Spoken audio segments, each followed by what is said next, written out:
Howdy, howdy! This is Matty, your non-native, non-AI and non-conformist English language teacher, and I'm back with 5 more sentences for you to correct, with very, very typical errors language learners make all the time, and 3 words whose pronunciation learners of English always get, well, not always, but very often get wrong.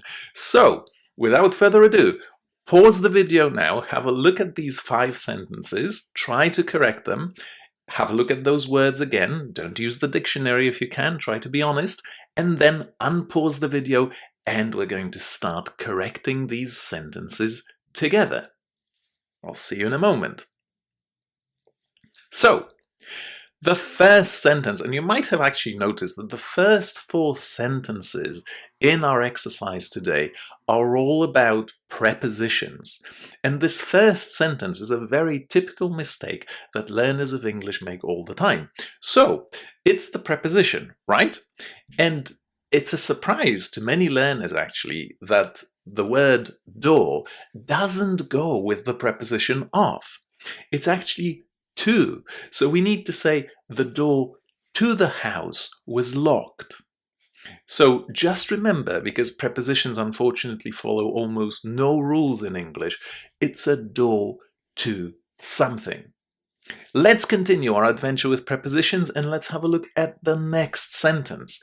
And in here, this is a very, very typical error, especially among Italian and Spanish students, because in Italian and in Spanish, and in many other languages, I bet, we put a preposition after the word answer. But in English, you don't. Answer actually goes with a direct object. There's no preposition after answer. So we should actually say, I phoned them, but they didn't answer my call. No preposition there after answer, as we said, answer goes with a direct object.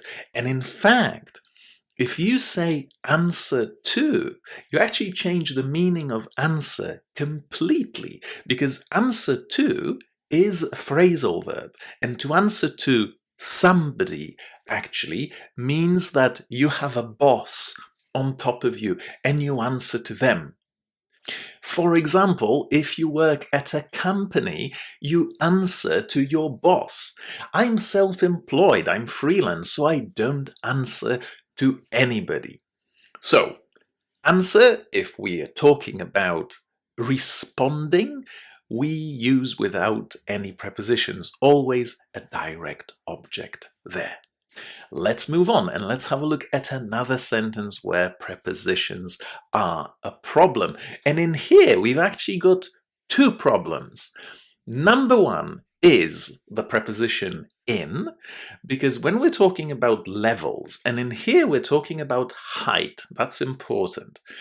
So if you're talking about height and you use the word level in English, you can't say in, you have to say on. So it's on the same level. And then when you use this expression in comparative phrases, the same, always, always, always follow this with as. So it should be his flat is on the same level as the shop. On the same level as the shop. We can also say this sentence in a different way and say his flat is on a level with the shop. And that means exactly the same. To be on a level with something means to be at the same height as something else. So just remember, on the same level as or on a level with something. And let's move on to our 4th sentence. And as we said, this is another problem with prepositions. And in here, the problem with the preposition is the preposition about that goes after experience. In English, we don't use about with experience.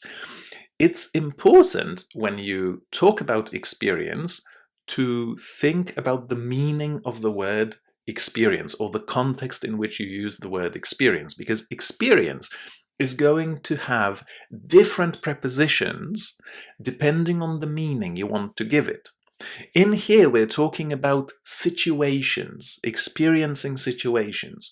So in this case, we're going to say experience of a situation. So it was his first experience of weather like this. And as I said, it's really important to pay attention to the meaning of your sentence, because yes, when you're talking about situations, you say the experience of something. But very often we use the word experience when we mean knowledge of something, knowledge and the time it took us to gain it.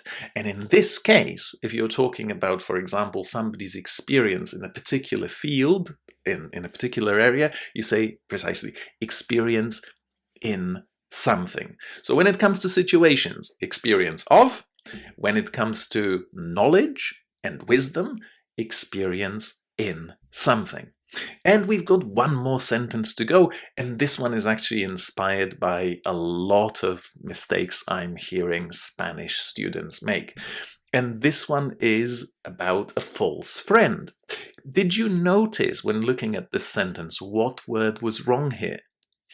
Well, I hope you did, and I hope you said that experiment was wrong.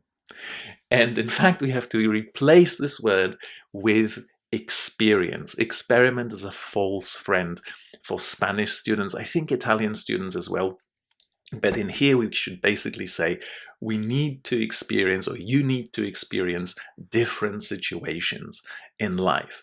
So again, I'm going to go back to the same tip that I gave you in the first video. Please, please, please have a look at lists of false friends in your mother tongue, because you're going to save yourself a lot of vocabulary errors when you speak.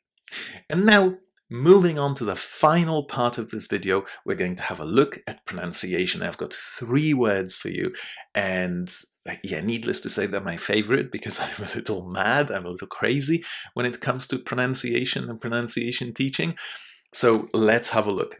The first one is, goodness, this is a beautiful word that illustrates the problem that we have in English, which is no correspondence between spelling and sound. When you look at this word, and you are a beginner in English, because this is actually an A2 word in English, you have absolutely no idea how to say it.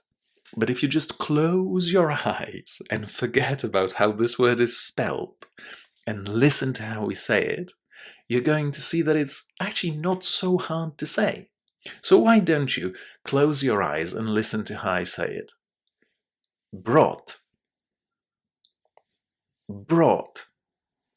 How were these last 5 letters, this O-U-G-H-T ending, how was this pronounced?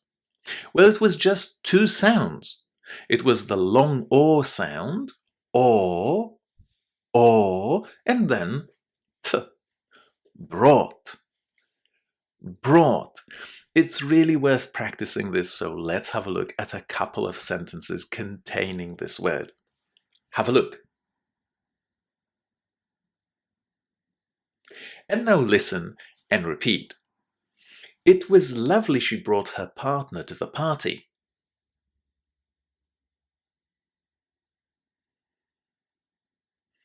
It was lovely she brought her partner to the party.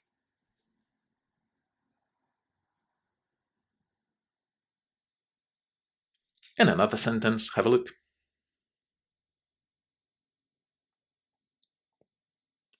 His uncle brought him a beautiful gift.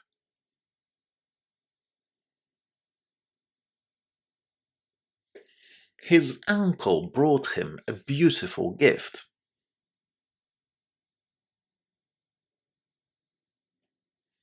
Well done. And let's move on to our next pronunciation problem, which is the word The stress is the problem here. Where would you put the stress in this word? A lot of students do it badly. Listen and check. Adolescent. Adolescent. Did you put the stress on that last syllable just the way I did? Well, if you didn't, this is exactly how we need to say this word. The stress there is on the last syllable. Listen and repeat again. Adolescent. Adolescent. And as always, let's practice this in sentences. Let's have a look first. Stop acting like an adolescent.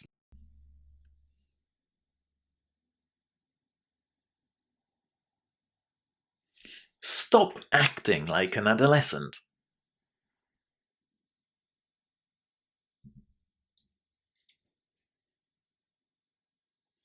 Many adolescents have behavior problems.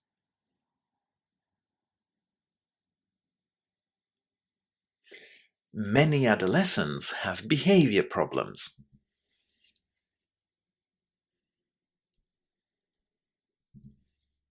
Well done! By the way, if you'd like to practice more English, gain more confidence, please consider joining my learning community where you'll find tons of free, great resources to learn English. And if you felt you needed more support and you'd like to practice English directly with me or get feedback from me on your pronunciation, you can upgrade your membership to a higher tier. The link to the community is in the description, and I'm looking forward to seeing you there. And now let's come back to this last word on our list today. And this is a great example of a very simple word that students mispronounce all the time. And the thing about this word is the ending. So, how would you say these last three letters here? Listen and check. Village. Village. How was the AGE ending pronounced here? It sounded like idge, exactly like the word bridge in English, right? Bridge. Village. Again, village. All those endings, nearly all those endings in English, when you see AGE at the end of a word, and it's an unstressed syllable, which is practically always the case, you always say these last three letters as idge in English. So, village. And let's practice in sentences. Have a look.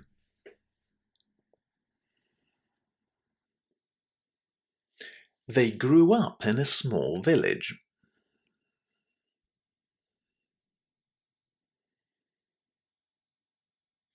They grew up in a small village.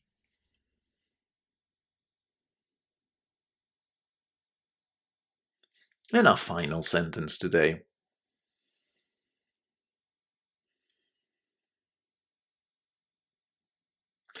It was a village in the middle of nowhere.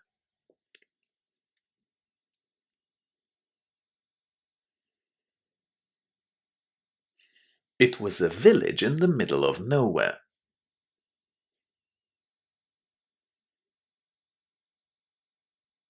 Well done! By the way, this expression in that last sentence, in the middle of nowhere, is a great expression to use if you want to describe a place which is very far away from any kind of civilization.